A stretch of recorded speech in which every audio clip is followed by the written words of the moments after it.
This question belongs to Computer Organization subject and was asked in GATE CSE 2015 Set 2.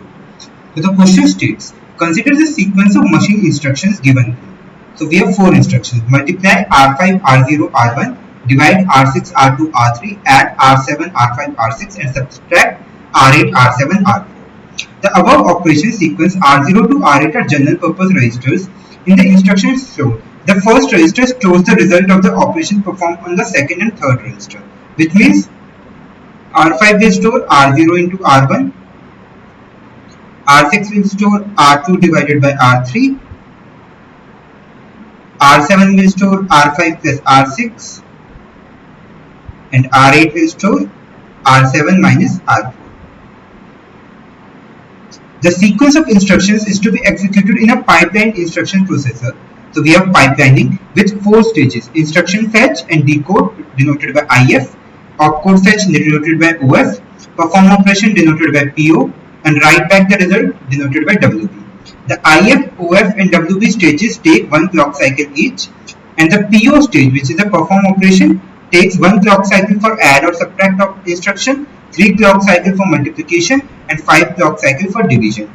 The pipeline processor using operand forwarding. This is important. Operand forwarding is used from PO stage to the OF stage. The number of clock cycles taken for the execution of above sequence of instructions is.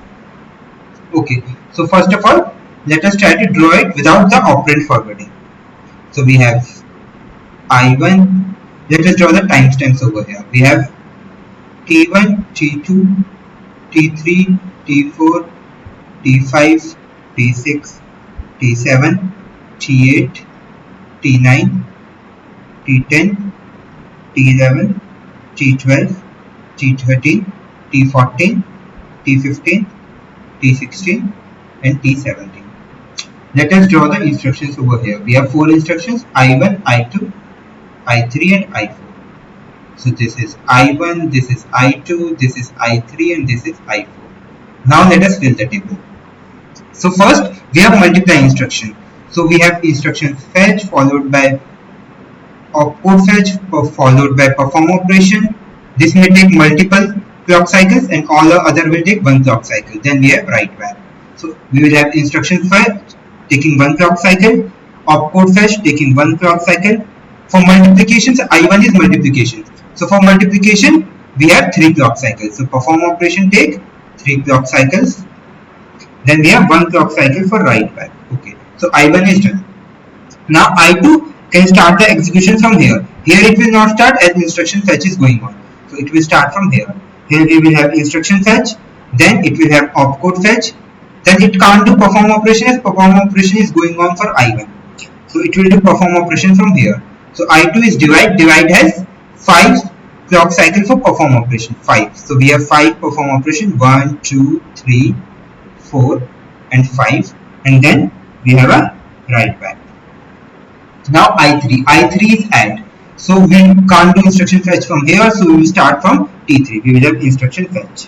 Now since there is a operand forwarding from PO stage to OF stage, thus OF stage of I3 cannot start till the PO stage of I2 has been completed. So OF stage will wait till the PO stage is completed. So OF stage will wait and OF stage can start from here.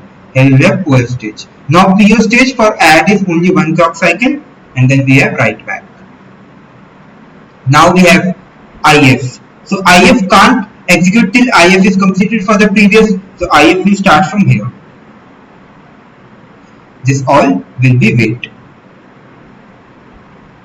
Now we will have opcode fetch. Opcode fetch can't be done till the perform operation is done for the previous stage. So opcode fetch will be done here. Then we will have perform operation, which take 1 clock cycle for subtract and write back. Okay. Now see, number of clock cycles are 50, but it is given that we can do the perform operation. It is given in the question that opcode forwarding takes place from PO stage to OF stage. Okay, so instead of 15 we can reduce the clock cycles. Okay. So what we can do is that we can make the PO stage produce the output during the rising edge of the clock. So if we have a clock over here, then PO stage can produce the output during the rising edge, and then we can make the OF stage fetch the output during the falling edge. So we can do PO and OF stage both in the same clock cycle instead of different clock cycle. So this would mean that the final PO stage and the OF stage can be done in one clock cycle. So what we will do is that, let me now erase some of the things so that I can explain you how it can be done in one clock cycle. See, here what will happen is that we will have PO, then write back. Here this OF can be done with this PO. So we will have OF over here. Let me use a different color. So we will have OF over here. Okay, this is OF. Now here we can have our PO stage, and here we can have our write back stage. Okay. Now see what will happen. 3 are done. Now here, this IF can't be done till here, but this IF can be done here. You can shift the IF to here. So IF can be done over here. In place of IF, we can do opcode fetch, because PO and OF can be done in the same clock cycle. So we can have opcode fetch over here. We can have perform operation over here, and we can have write back over here. So number of clock cycles needed are 13 because of operand forwarding from PO to OF, and they can be done in only one clock cycle.